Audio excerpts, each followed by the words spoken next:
Japanese animation industry takes on some very mature topics, and you'd see something like Bunny Girl Senpai and immediately think fan service trash. But conceptually, the anime is pretty good and deals with concepts and themes like depression, loneliness, and struggling to find a healthy sense of self during puberty. Subjectively, the anime is a little slow and boring, but you're taking this from someone who enjoys the Expendables franchise, so you can value my opinion as you will. In my last video, I analyzed how metasexualization in anime, namely Evangelion, perpetuates harmful objectifications of the female body, and how they choose to showcase very young women, aka literal children. And although Bunny Girl Senpai is arguably equally as weird and the characters are just as young, it's absolutely not as explicit. And I really wanted to have a fair comparison when critiquing metasexualization in anime, and I wanted to showcase a different show than Evangelion that dealt with minors, puberty, and exploring your sexuality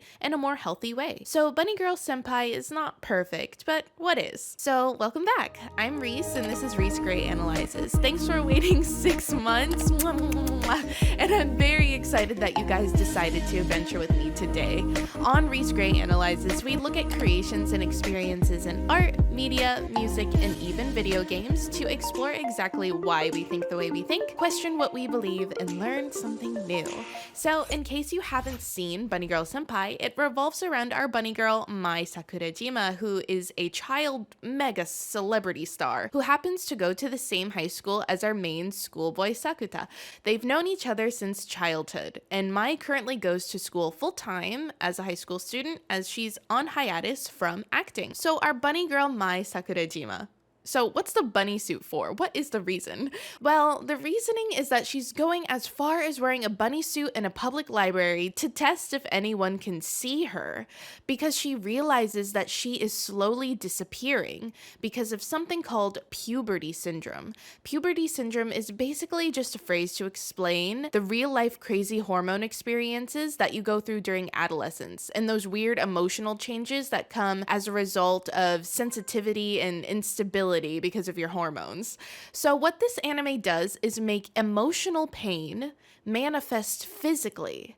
Because Mai feels lonely and unseen, she is literally becoming invisible. It's something I really appreciate about anime is that anime is able to take abstract feelings and make them appear physically. Those abstract feelings of loneliness and feeling invisible for Mai, they personify it by her physical body disappearing, with Kaede and her online bullying manifesting through brutal scars all over her body. Culturally, we're taught to largely ignore emotional pain. This is something a lot of teenagers learn in adolescence, how to endure emotional pain and not necessarily heal from it.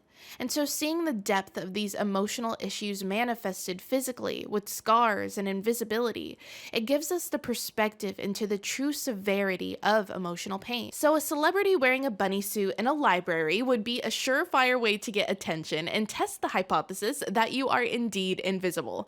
And on its own, that's pretty funny. And interestingly too, can also work as a commentary on how when women feel unseen, unnoticed, or ignored, one of the easiest ways to gain attention is through performative sexuality. She questions her own personhood so much that the very foolproof method of being seen as a person, as a woman rather, is to display herself in a sexual manner so someone will finally notice her. Mai has been in the entertainment business since she was 6 years old, and Mai's own mother forced Mai to do bikini shoots when she was only in her early teens. This is no doubt a commentary on the Japanese pop stars who from as young as 13 are put into lingerie singing suggestive lyrics such as AKB48. And I love heavy rotation, and I learned this dance when it came out when I was around their age too, without having a full grasp on this issue, and it was just a bop to me. And looking back on it, it's truly sad. Childhood is an important time to explore and curate a complex sense of self and understand your personal likes and dislikes. And when your image is curated, such as Mai's in the case case of being a star. Though she has notoriety and people want to see Mai Sakurajima the celebrity, nobody is interested in Mai the person. Early in the season as well, we have Sakuta's little sister Kaede walk in on Mai and Sakuta in his room alone together, and Kaede, being only a young girl, says, well, Sakuta, if you are going to invite a working girl in your room, you have to tell me so I don't walk in, debasing Mai's personhood to that of a sex object by virtue of her just being a girl. These things in tandem make it hard for Mai to take her experiences and exploitations seriously and truly cope with them, so she has a desire to be invisible. The feelings of being invisible is something that every person is familiar with on an abstract level. Even if you have fame and notoriety like our bunny girl Mai, because her fame is based on her image that is curated as a celebrity and not her as a person, it's easy to feel lonely, like your life isn't your own, like you don't know who you are. And we get more examples too on how non-seriously even people's Mai's age take her sexual exploitation. When Sakuta makes super weird comments about hearing her in the shower and how that's just so erotic for him, and then Mai's like, please don't be weird about it, and Sakuta knows Mai has been through so much sexual trauma in her life as her years as a child star and still sexualizes non-overtly sexual situations, it's a pretty insensitive move. And we also get scenes where Sakuta pokes fun at Mai's discomfort about being alone in a room with him and makes random moaning noises upon being poked to make fun of her and just make her the butt of the joke.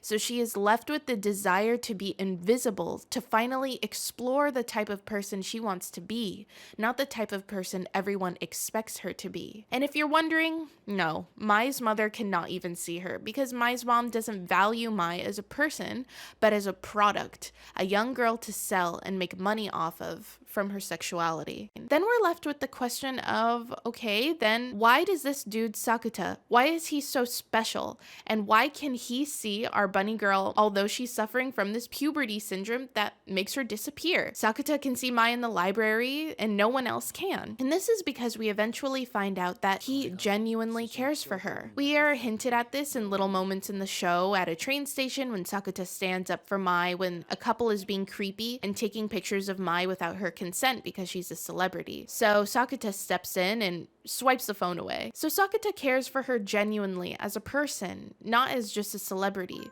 So he can literally see her as her, and to him, she never disappears. So what is a cure? And is there a cure? Because Kaede was cured, and so was Sakuta. So how does Mai get cured? The cure for puberty syndrome is to go against the status quo.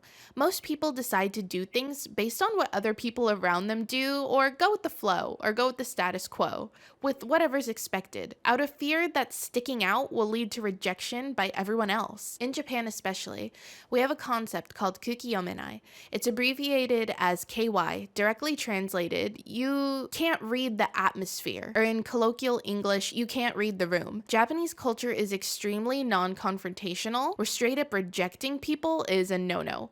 And when someone can't tell that they're being awkward and they're kind of not wanted, it puts others in an uncomfortable situation because they can't say anything to your face.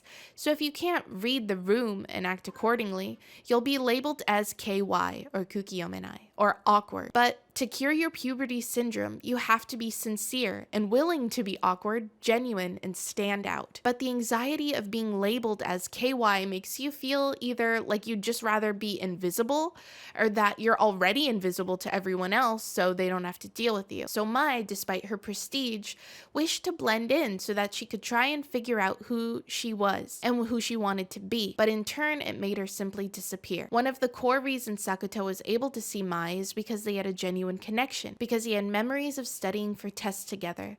Sakuta is the only character to form a genuine relationship with her. His honesty is what drew her to him, which is why this event was able to trigger his memory in the library, and he could see her. Everyone else only had a superficial interest in her celebrity status. Mai is cured by Sakata going against the atmosphere or against the status quo, by standing out as much as physically possible and screaming at her, and asking her out in front of the entire school very loudly during an exam. In this cute way, we see that to be noticed, you don't play the status quo game, because that's how you disappear. You put yourself out there to make friends, you face potential rejection, and although it's impossible to know others' intentions or reactions to your weirdness, seeking genuine relationships are always more important than being too afraid to do so. And I think it's beautiful and intimate too, because a lot of the time we're used to seeing characters blindly infatuated with one another just because they're hot or something, or for the plot, and two people don't really have chemistry and they're in love for no reason.